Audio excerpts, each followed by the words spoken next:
que é vivenciar o julgamento final na prática do dia a dia? Porque quando a gente pega, né, toda a metafísica de Um Curso em Milagres, a gente é trazido, né, muitos símbolos: expiação, salvação, perdão, julgamento final, a segunda vinda, que foi o tema especial que a gente passou agora. Todos esses símbolos, eles são trazidos para trazer aqui para nós um símbolo que é para a gente deslocar a percepção para uma experiência e não para uma coisa que vai acontecer no tempo. Porque tanto essa ideia de segunda vinda, né, quanto essa ideia de julgamento final, ela é interpretada de forma equivocada, né? Sempre foi interpretada aqui pelas pessoas como se fosse uma coisa que vai acontecer mesmo visivelmente, né? Que a gente vai ver uma segunda vinda de Cristo, como se, né, viesse aqui, sei lá, Jesus baixasse na Terra e viesse aqui e fosse salvar todo mundo, fazer alguma coisa, algum evento místico, né, iria acontecer no mundo que a gente pudesse ver. E não é diferente com essa ideia de julgamento final, né? O julgamento final é a ideia de que Deus vai julgar aqui os que vão para o céu, os que vão para o inferno, ou até a gente tem essa ideia de que o julgamento final é na hora da morte, né? Depois que eu morrer, vai ter uma hora lá que Deus vai dizer: tu vai para o céu e tu vai para o inferno, né? Ou uma das duas, ou tá redimido, ou tu é pecador e tu vai para o inferno. Então, essa ideia é trazida no tempo, como se isso fosse acontecer em algum momento ou futuro, né? Que é essa ideia de julgamento final, no futuro, depois que eu morrer, ou essa ideia de segunda vinda, que também vai acontecer no tempo. E isso é só um folclore, né? Uma ideia fantasiosa do que são esses símbolos. Então, como é que a gente traz, né, o que realmente Jesus está trazendo aqui como o julgamento final? Ó, a segunda vinda de Cristo dá ao Filho de Deus esta dádiva: ouvir a voz por Deus proclamar que aquilo que é falso e o que é verdadeiro jamais mudou. É esse o julgamento no qual a percepção chega ao fim. Então, o que é essa experiência, né? É trazer o fim da percepção. É colocar aqui a certeza desse nada real pode ser ameaçado diante de todas as coisas.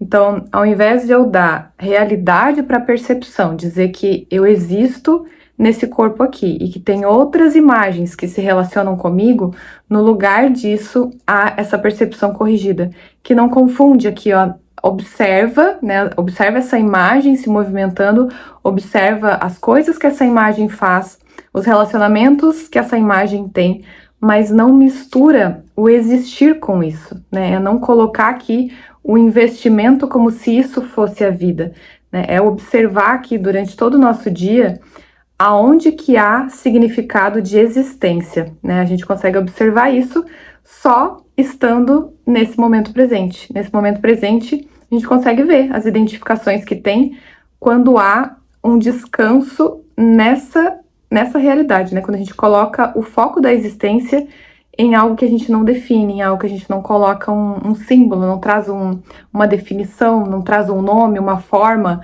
uma imagem, não faz nada, é só uma certeza de que a existência é algo além de tudo isso aqui.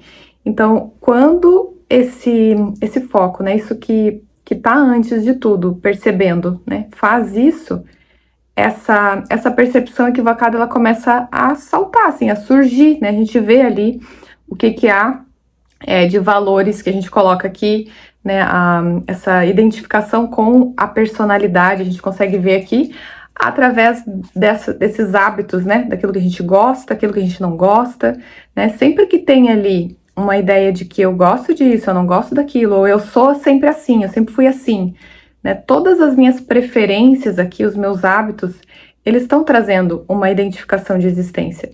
Então, é realmente olhar para todos esses hábitos, todos esses costumes das crenças e retirar o senso de existir através disso, né, não é primeiramente trazer uma mudança no comportamento, mas é trazer uma mudança de postura mental. Eu não existo através disso. Então a consciência, ela vai se distanciando da ideia de ser a imagem, para isso que é abstrato, né? E o que é esse julgamento final aqui, né? O julgamento final é simplesmente essa mudança da percepção para o conhecimento, né? Eu paro de me perceber dentro do mundo, né? Existindo qualquer percepção, ela é uma percepção equivocada.